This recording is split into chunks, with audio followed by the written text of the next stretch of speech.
And yeah, I'm a day late. I apologize. Yesterday I was not feeling good, so one second. Daughter just came inside. Yes, she did. Hi, baby. If you want attention, you'll have to come over here and get your attention because I'm talking to the camera, which I'm ignoring you. So I'm talking to the camera. Anyway, yeah. Even though it was my day off yesterday and I intended to get to the Who Would Wins, I was not feeling good through for some of the day. I've actually discovered what I think it is, what the issue I've been having is, and it's not life threatening or anything like that, but it's been making me feel pretty crappy over the last week or so, on and off sporadically. But I couldn't really do the videos. But now I'm feeling better right now, so I'm gonna cram out yesterday's and today's, and that's it for Who Would Wins. No more Who Would Wins until the next end of the month because I love doing them. I love the week of Who Would Wins. It really does clear some off my plate, but man, does it tire me out. Anyway, enough said. Shadow King, who has given me lots of suggestions. Thank you, Shadow King. I appreciate it. In fact, I think you may either be tied with or possibly have given me more than the top two guys who suggest for me, which would be Anthony Dahl and Corey Jackson. Name shouts, plugs, woo! It's like, you guys rock. Yo, all rock. All my fans rock. Um, and he asked the question, who will win in the fight? Venom or the Human Torch? And I'm going to tell you right up front, this is going to be a very quick fight. Now, Venom, obviously, you know, the Venom symbiote is from, I don't remember the actual name. I think the symbiote has a name. Because the home world of the symbiotes, there's a whole backstory with that. Point being, though, is that the Venom symbiote is unique in that it's bonded with, I believe, Deadpool beforehand and someone else before bonding to Spider-Man. And then it bonded to Eddie Brock and Flash Thompson and Scorpion and a whole bunch of other individuals. Use the Eddie Brock one for this case because it's the most popular one. Now, the symbiote not only enhances the abilities of the host, and then takes the traits of the host and moves it to the next host. So when it attached itself to Peter Parker, it enhanced all his abilities as Spider-Man, and then also obtained all the abilities of Spider-Man. So when he became Eddie Brock Venom, he pretty much had all of Spider-Man's abilities and was able to, sneak past his spider sense. Physically speaking, he can easily. I think they said he can lift a Ferris wheel, which was like at least 10 tons or something like that. 70 something tons. I can't remember the actual feat. Venom's been on death battle, so they've actually done statistics on him. He's got surprisingly solid stealth. He can actually be somewhat invisible to a degree. Capable of of stealthing spider sense, which is not good if you're Spider-Man. Excuse me.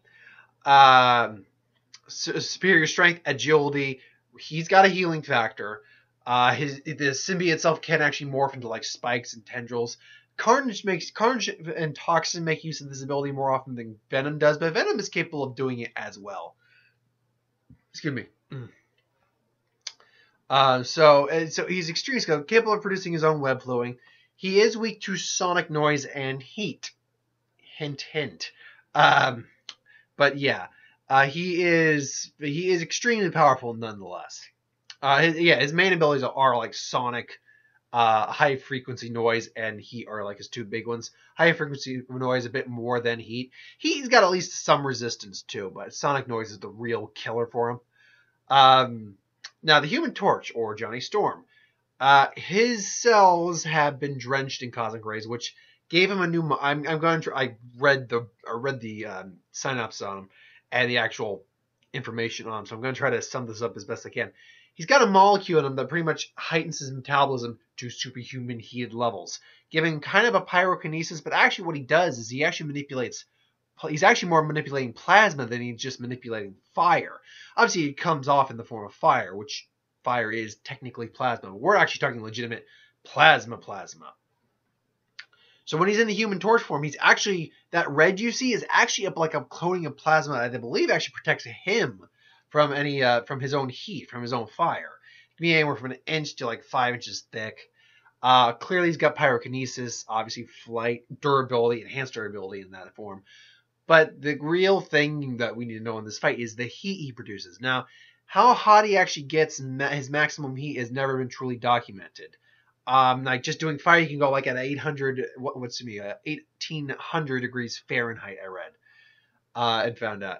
But he's also got something called his Nova Flame. I want to say his Nova Flame, which is, if you've watched the original, well, not original, if you watch the first Fantastic, not the Corman one, but the one that actually made it to theaters, Fantastic Four, Reed made a mention saying if you gone a Potter, you would have gone supernova and burnt up the Earth's atmosphere. Now, as far as I know, Johnny has never done that. Like, he's never seemed to have been a threat to, like, the Earth's atmosphere or anything like that. However, he can go, like, to literally 1,000,000 degrees in an instant and do, like, a flash burn and pretty much go 1,000,000 degrees into a nova burst, as it's called, which is pretty much the heat that a nuclear bomb or an atom bomb gives off the moment it sets off. So in a flash instant, he pretty much can explode into a nuclear weapon. So the question is, who wins? And the answer is the Human Torch. Venom can't really do much against the human. Johnny's burning usually at such a high heat that excuse me that water's not going to be a big issue for him. If he's using his Nova Flame, water's definitely not going to be an issue for him. You're gonna find it hard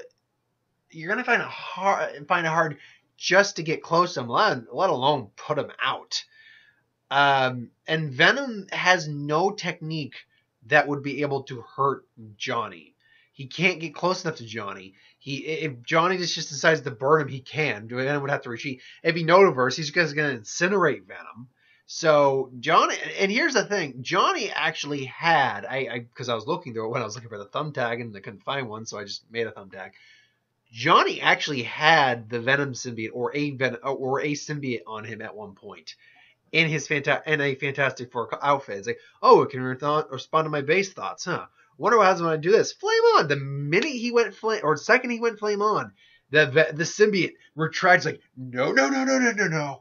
So yeah, Venom loses this fight pretty much 100% of the time. There's no legitimate way I see. If you can think of legitimate, like a legit way, like no tricks or something within Venom's capability of using, either his abilities, his surrounding and intelligence or whatever, that could allow him to beat Johnny. Because obviously in the ideal setting, sure, maybe Venom could, I believe Venom, excuse me, the symbiote itself is capable of surviving in a vacuum.